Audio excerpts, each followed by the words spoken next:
Sa aking pag-iikot ngayon ng Sulu at Basilan at pag-i-interview ng mga former Abu Sayyaf leaders and commanders, marami akong natututunan. Pero dito sa Basilan, isa sa mga napakalaking natututunan ko rito, marami dito yung mga former Abu Sayyaf commanders na part ng government na ngayon, na hindi lang simpleng part ng government, kundi elected sila, respetado sila ng kanilang community. And karangalan ko na i-present sa inyo si Musir Saib, pero ang popular name niya kasi dito, na kaibigang tunay siya ng military dito, si Moton Indama. Kilalang kilala siya rito sa Basilan. And I'm very proud na second termer na siya na Sangguniang Bayan member ng Tipo-Tipo. And gusto kong, itong interview na ito, ay gusto kong malaman bakit siya respetado at bakit siya natural na leader. Kasi commander siya dati ng Abu Sayyaf, nagstay siya ng 12 years sa Abu Sayyaf.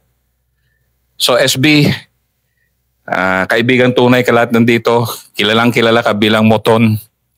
Pwede bang ikwento mo, ito muna, yung buhay mo muna bilang SB, na mamaya, natin kung anong kaibahan ng buhay mo noon? Ano yung mga ginagawa mo ngayon bilang Sangguniang Bayan?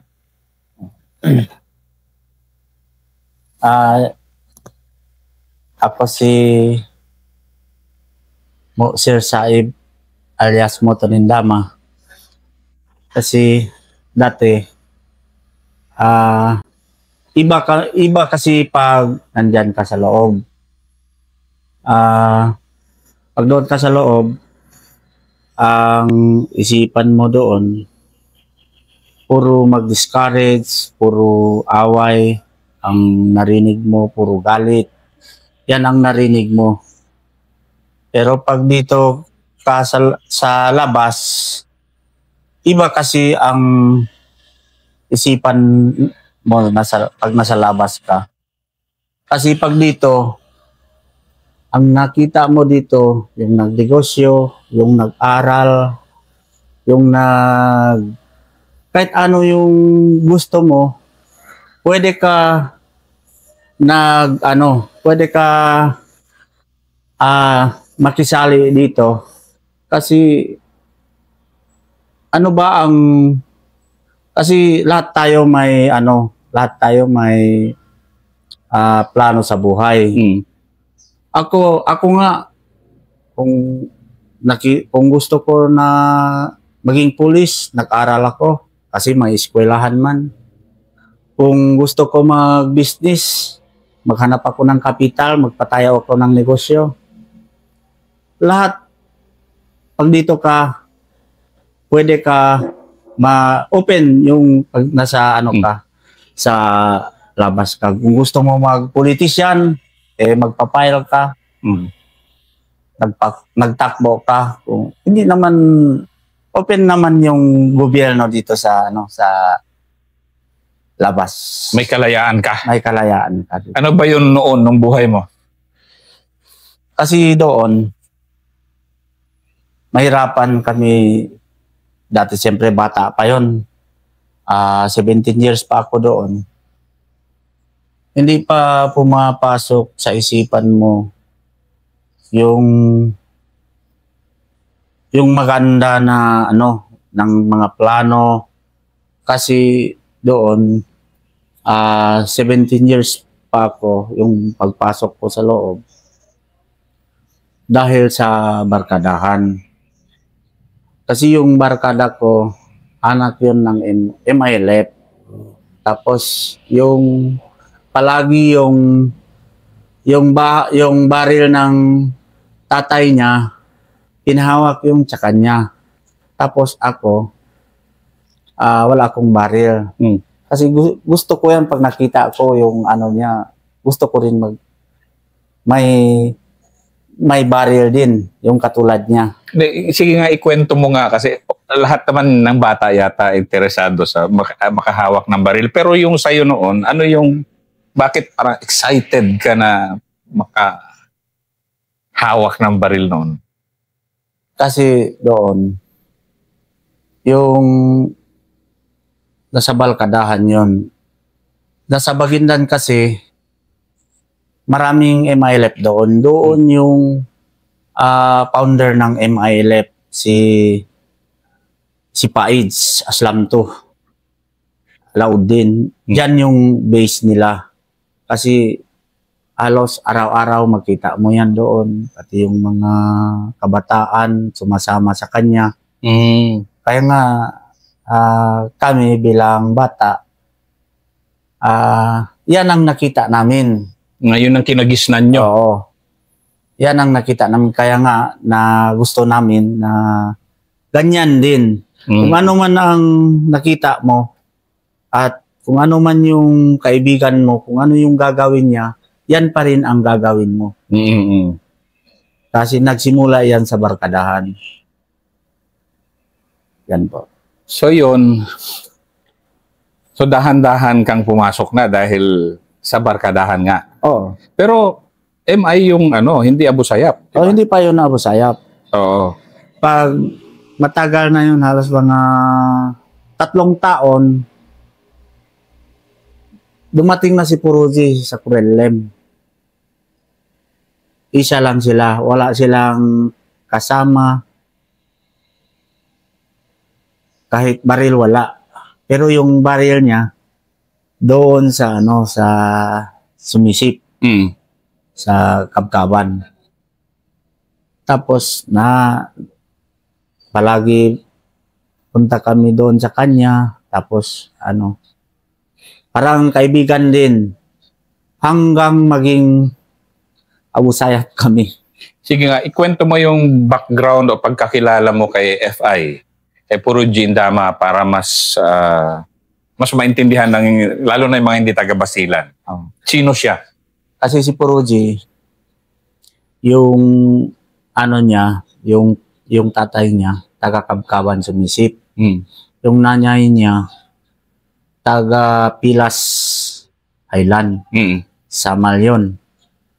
Tapos, nakapunta sila doon sa Buetsuyak, Kurellem. Yan ang nila. Kasi, second cousin yung tatay niya at saka tatay ko. So siya noon, nung panahon na yon, siya at si IH yung magka-level o mas mataas pa rin si IH? Si IH. Si Isnilon? Mataas na yun si mas mataas Isnilon. siya? Bata pa yun si Puruji. Tapos may connect din sila. Itong si Puruji parang nadala-dala din yan sa kaibigan mo. Yan din sila magsimula. Kasi nag-aral din man sila sa Isabela dati. Pero Abu Sayyaf talaga siya, hindi siya MI. Abu Sayyaf talaga siya. Oo, Abu Sayyaf. MNLF yung niya dati. Time pa yon ni Congo. Yung natatay niya, papasok yan sa MNLF. Tapos magpatayo naman si Abdurazak. Mag-back out naman si Ustad Hamirin, yung tatay ni Puruji. So si tatay ni Puruji, si Abdurazak yung una niyang kasama. 1994 yan, 1995, ganon. Tapos tuloy-tuloy na. Parang nung namatay, sina Abdurazak, doon na sumali sina Puruji, ganyan ba? Oo. Kasi yung tatay niya. Tapos pagpunta dito, pinaasawa ni Puruji dito sa Kurellem, na baril yung tatay niya doon sa Maluso. Tapos namatay yon sa dagat. Yung tatay niya? Oo. Tapos si Puruji, maliit pa sila, parang mga 18 yata yung edad niya. Sila. Yan ang nakapunta na dito sa Kurellem. Doon na sila nagsimula. Nagpatayo ng hiningi niya yung baril ng tatay niya. Doon na sila Wala na nun sina Abu Sabaya, tapos wala na nun, mga panahon na yon. Wala na. So ito na yung parang second generation na ng Abu Sayyaf. 2004 yata yun. Kasi, 2000 year. mga ganun na nga. Yung magsimula. So halos halos pasimula sila, nandun ka na.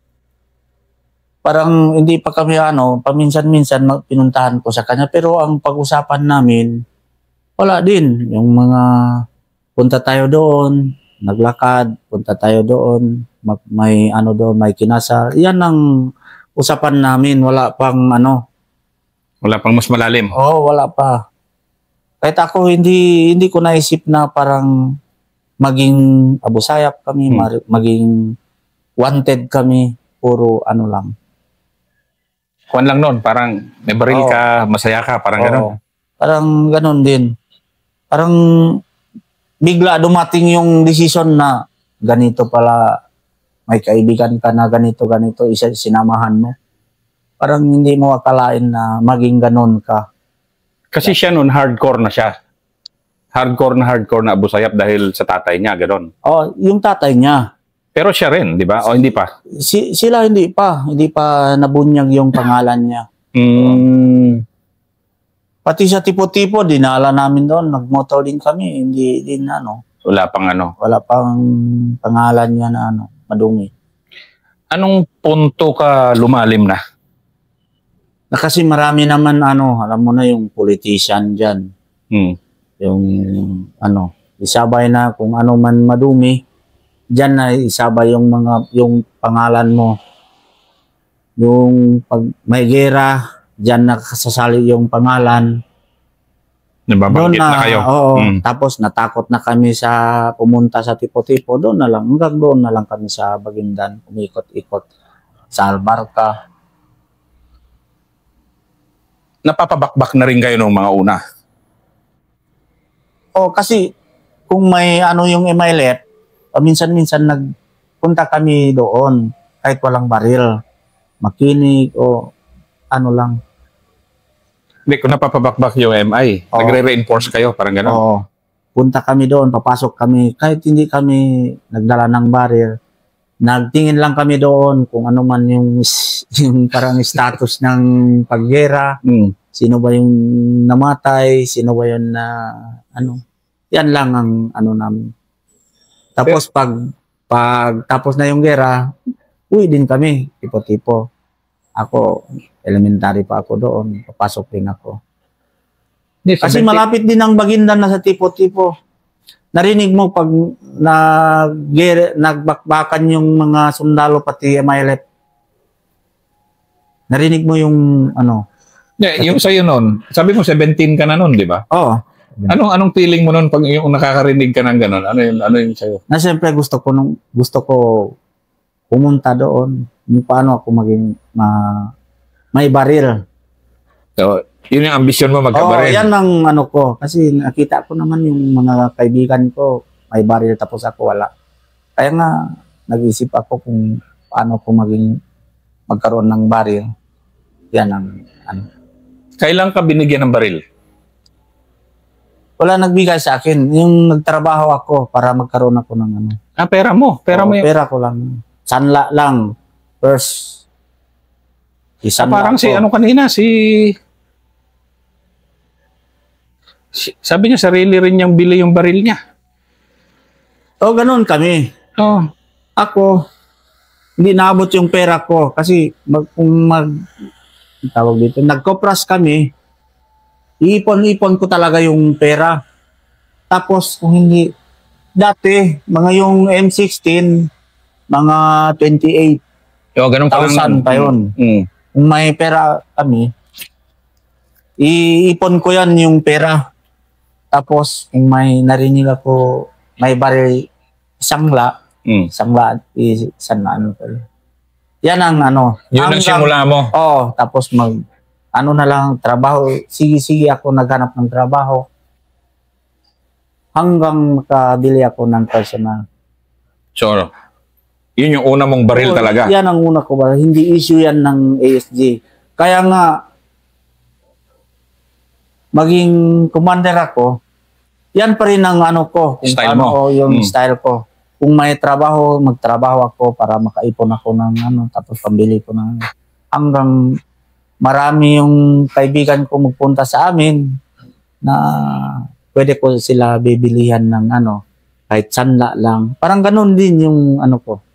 Hanggang maging ano ko. Kasi pag may tauhan ka na, ang tawag sa'yo, commander na yun. Yan ang ano, ang simula. Kasi nahihiya kang sabihin commander ka, pero commander ka talaga eh. Pero pag sa Abu Sayyaf kasi, issue yun. Example, makakidnap sila. Pambili yan ng baril. Lahat. Pero hindi yan sa isang, ano, sa buo yan, sa pangalan ng Al-Harakatul Islamiyah o sa Abu Sayyaf. Kung ilan kayo, lahat kayo may-ari. Yan ang, ano, yung may-ari. Hindi kanya-kanya yun. Hindi kanya-kanya. Kung mag-alis ka, hindi ka pwede magdala ng baril yan kasi issue yan sa'yo. Hindi yan sa'yo. Oo. Parang, ano yan, parang katulad ng sundalo din. Hindi pwede, ano. Yan ang ano. Pero pag personal mo yan, kahit saan ka. So kung ikaw, ano yan gawin mo, yan ang ano. Wala din makakontrol sa'yo ba? Kaya nga ako, yan ako magsimula. pero hindi ka pa noon ng mga panahon na yun nag-iipon ka ng baril, hindi mo pa feel na Abu Sayyaf ka noon, hindi pa. Hindi pa. Ano ka lang, parang Parang kasi yung tatay ko MNLF man yun. okay. Oo. Pero ako walang nagutos sa akin. Na mag-ipon. Nag-ipon, parang mindset ko lang yun. Na paano ba ako may baril. Wala akong pera. Ang sa akin lang, magtrabaho ako tapos kung makaipon, saka na lang ako bumili. Yan, kasi depende yan sa'yo kung may plano ka sa sarili mo. Na-meet mo yan pag may plano ka. Ano bang plano mo na nun sa sarili mo? Bakit ka nag-iipon ng baril? Kasi dahil yan sa balkadahan. Nakita ko kasi yung mga iba, yan ang uso ngayon. Yung dati, kung may baril ka, parang ano ba? Yan ang uso dati. Kung may baril ka, ikaw nang sikat ka pag may baril ka. Sige nga, ikwento mo nga. Kasi sa mundo ng yakan, pag may baril ka, sikat ka. Hindi, iba kasi, di ba, Tagalog, ganyan. Kasi, tinatago nila baril nila eh. Iba kasi dyan pag nasa barangay ka, ikaw, example, bata ka pa, may baril ka na. Ang mahal naman ng baril, tapos nakabili ka, yung iba hindi nakabili, matanda na yun. Yan ang pagkaibahan niya. Kaya nga, ang punto doon,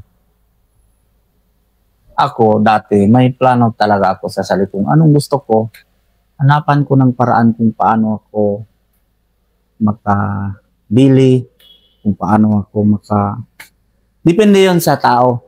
Oo, pero yun nga, ngayon kasi SB ka, di ba? So, ibang status mo ngayon. Ibang, nasa taas ka ng mundo ng mas mataas lang sa'yo yung vice mayor tsaka mayor, di ba? Pero ikaw nasa SB ka ngayon. Pero noon kasi nandito ka pa sa baba talaga. So ngayon, pero kung magkabaril ako, medyo aangat ako ng kaunti sa ano ko. Kaiinggitan ako o respetuhin ako, parang ganun ba yan? Yung pagka-SB. Hindi, yung noon, ngayon SB ka na, ano kayo, sa tipo-tipo mataas ka. Pero nung nagsisimula ka pa lang, nag-iipon ka ng mga unang baril mo, kung nakabili ka ng unang baril mo, parang, aangat yung tingin ng tao talaga. Angat talaga. Parang hindi ka na, parang hindi ka na small ba?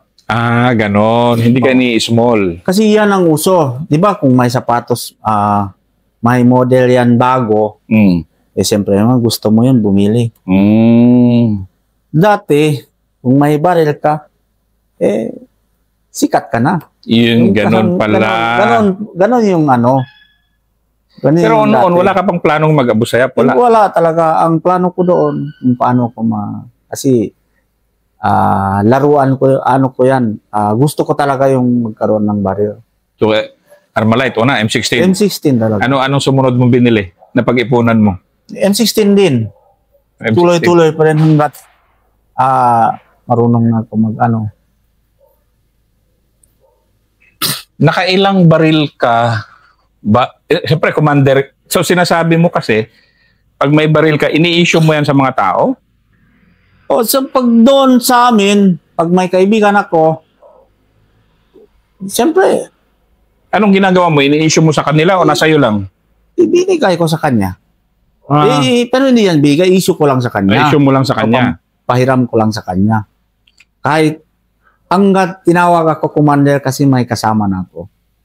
So, ganun pala yon. Pag ganun pa yun. may binigyan ka na, hindi naman binigyan, hindi mo naman binibigay talaga. Pinapahiram Pinahiram ko lang lang sa kanya kasi sila gusto nila, ng baril. siyempre sila, gusto nila umawak din ng baril pero wala silang magawa, wala sila sa tatay niya. Pero pag dito sa akin, pwede ko pahiraman yan. Anong edad ka na? Mga 20, ganyan. Mga ilang taon bago ka na? Mga 20, 21, So, ilan ang naipon mo nung 21 ka? 3. So, yung tatlo, Hanggang pag continue. so yung tatlo, binigay mo siguro sa kamag-anak mo? O paano yun? Sino una mong dalawang follower ba? Sinong una mong binigyan? Yung tao, yung kasama ko dito. Ngayon? Oo, nag-surrender na yan. Kasi sinama ko rin sila. So, tatlo. 3 dati. Kailan ka nag-abusayap? Ilan ang baril mo nung mag-abusayap ka? Kasi sa totoo lang, pinsan ko man si Puruji, pero dito ako pa ikot-ikot. Yung Abu Sayyaf, hindi nag-issue. Yung tunay na Abu Sayyaf kasi yung grupo ni Emma at saka si Isnilon. Ano yung grupo ni? Grupo ni Puruji Indama at saka Si Isnilon. kasi sila may issue siya. Hmm. Kami wala, personal lang. Pero kung siyempre pag galit ka, kahit anong pangalan, baboy ka o aso ka, yan ang tawag sa'yo kasi galit ka. Yan ang sa amin. Pero hindi talaga kayo abusayap pa, Hindi no? talaga kami abusayap. Pero kung saan man abusayap, pwede mag-i-report din kami. MILF, abusayap. Nakakalipat-lipat kayong ganon. Kahit saan. Parang lang kami ba? Parang striker. Yan. Wala kaming wala talaga kaming kumbaga mission vision. No, walang mission. Alam mo na yung SB ka na eh. Walang mission vision. Kumbaga, kung ano kayo? I mean, kahit anong, sa totoo lang, di ba kung nag-apply ka ng trabaho, mag-fill up ka ng form. Sa Abu Sayyaf, hindi kami naka-fill up ng form. Sa EMA, hindi kami naka-fill up form. Parang striker lang kami. Striker lang? Pero oo, isali na kami dyan sa Abu Sayyaf. Kasi kung ano man ang ginawa ng Abu Sayyaf, yun pa rin yung ginawa namin. Kahit wala kaming Pero yung kidnap lang at saka extortion, hindi talaga ako sasama. So, paano mo sinusuportahan yung tao mo? Sariling kayod mo? Sariling kopras? Sariling Paano? Diskarte yun. Kasi ang dami naman ng doon. May lupa kami 2 hektar. Doon ako alam mo kung bakit? Pinagtawanan ako ng kasama ko. Bakit daw ako nagtanim ng rubber? Bakit ako magtanim ng saging? Ang ko doon, kahit wala akong pera, kung may saging ka, pwede yan kainin mo, pwede yan. Kung wala kang pera, pwede yan ibenta mo. Yan ang ko doon. Pero kung wala mag-advise sa akin, yung parang ko ba? Yung parang tawag dito, yung plano ko ba para sa sarili ko. Kasi para hindi ako, example, may operation, Mm. Hindi ka, lahat yung mga may checkpoint. Mm. Siyempre, hindi ka makabili kahit may pera ka. Hindi ka yan makabili ng bigas. Hindi yan, kung may pamilya ka sa labas, hindi yan nakapunta sa'yo. Paano yan? 3 beses ka kumain isang araw. Kung wala kang sariling diskarte, hindi ka makakain. Ako, may diskarte rin ako. Magtanim ako ng saging. Kung may bangka ako, magbili ako ng bangka. Ipaano ko sa kaibigan ko. Walang makakaalam. Tapos, kung makakuha sila ng isda, maghati kami. Kung hindi ako nakapunta sa kanya, ibenta niya, pera lang ang iwan sa amin. Yan ang hindi talaga ako hanggang pag dito ako nag-surrender na ako, diyan tayo sa surrender na. Pag nag-surrender ako, doon na ako kasi maraming man training. Dito na, ano ka na? Oo. Pero mamaya balikan natin yung gera mo. Pero nag-surrender ka na, ano nangyari? Nag-surrender. Pag nag-surrender kami, marami man pumapasok yung NGO, may conduct training, may TESDA, may page man yun sa panahon ni Mudi Bataman, Armed Governor, pati si Gov Jim Hataman. Marami silang tawag dito, yung parang TESDA ba? ARS. Pinasukan ko lahat yung sa gobyerno. Para siyempre hindi naman magbigay ang gobyerno pag makasira ng tao. Yung sa akin ng lahat, pinasukan ko. Doon ako mag-observe. May may TESDA, papasok ako sa TESDA. Hanggang pinatraining kami, ang kinuha ko course, baking. Ano, baking? Baking, yung bakery, yung maggawa ng pan. Baking. Yung pandesal. Yung pasok ako doon. Commander ka, tapos pan ka. Ako, hindi na ako dyan. Hanggang pag punta ko dito sa bahay, maggawa ako, tapos